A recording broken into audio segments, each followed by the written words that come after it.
Hindi sukat akalain ng ilang mangingisda sa lalawigan ng Cavite na sa Pampang pa sila makakatikim ng matinding sakit ng katawan at ang may mga kagagawan mismong kapulisan. Huling-huli sa videocam. Walang awa, makahayop,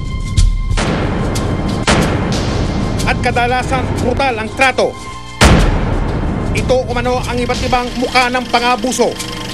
Kung dati ay sa pelikulang daw ito nakikita, ngayon pati sa totoong buhay, may mga kaawawang biktima na rin umano na nakakaranas nito. Huwag nyo naman po ganyanin. Aray ko, wala na po kawawa ng mga anak ko.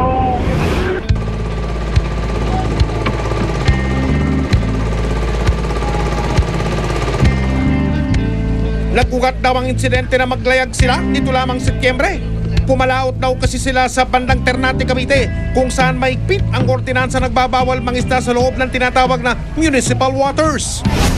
Minsan na raw silang nasampulan at nagmulta pa ng 60,000 piso. Kaya't nung sunod nilang pagpalaot, natuto na raw sila at sa iba na malakaya. Bago kami malis dito, ang pakay din namin, mangingisda lang po. Doon po sa may parting Bataan, gawa nga po nung sabi ng huwag kayong lumaiti sa may Cavite, gawa ng may higpit masyado sila ngayon. Wala raw naging aberya sa kanilang pangingisda noon hanggang sa dinagit umano sila ng mga pulis na nagpapatrolya.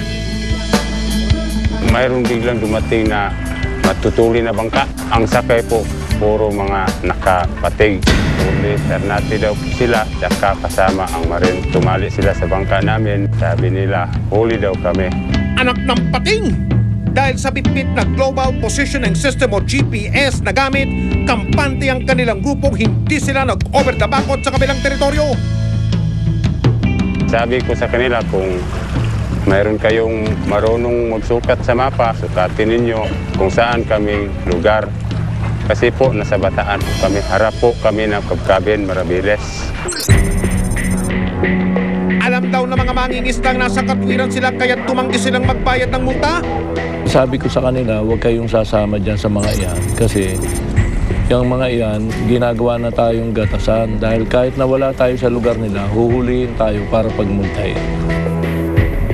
Pero sa halip daw na pakinggan sila, nagmistulang mababaksik na pirana ang mga otoridad sa kanilang mga mangingisda.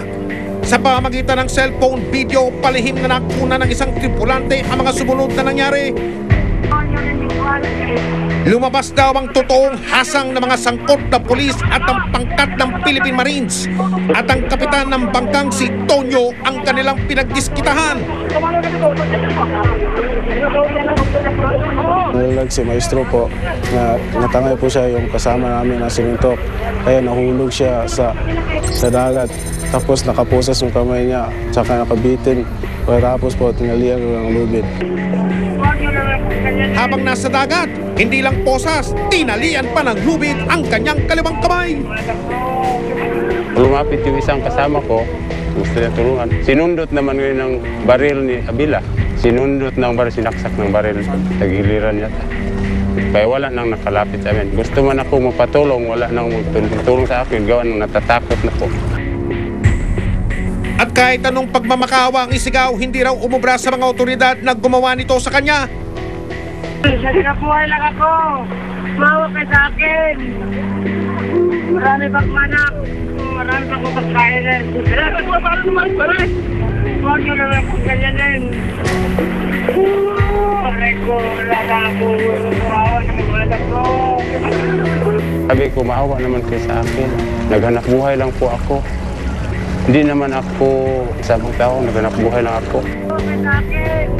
Pati ang mga kasamaang tripulante ni Tonyo umalma sa tratong inabot ng kanilang itinuturing na maestro. Mahigit 10 minuto raw na nasa masahol na kalagayan si Kapitan. Sa video makikita raw na animoy iginapo siya na parang hayop at para siyang panindang isda na ibinandera sa laot. Parang nawala na ako sa sarili. Ilang araw matapos ang insidente, katarungan ang sigaw ng sinasabing biktima. Nakausap ko siya ng personal, kasamang ilang tripulanteng nakasaksi sa dinanas niya. Meron pa nakasulat ng paggalas? Putol yung braso, hindi ho pinamedical.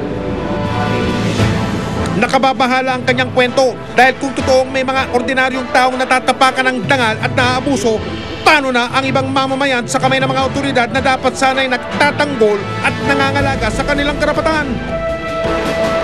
Dahil may kaso na, hindi natin pwedeng pakialaman yung kaso na isinampalaban sa inyo. Pero ang issue natin dito, ang ating iimbestigahan dito ay yung paraan at yung pagtrato sa inyo, Kapitan, at kung mayroon pang iba sa inyong dalawa lalo na, na ano ka mo? Sinagwat ka ng Armalite? Ano yung bat? Yung dito? O yung dulo? Yung dulo? Yung linalabasan ng bala? Yun. Tsaka ikaw, yung pagkakasuntok sa'yo, pumutok ang labi mo, at yung pagkakagabo sa Kapitan. Yun. Yun. Ang ating iimbestigahan at tatrabaho. Susunod!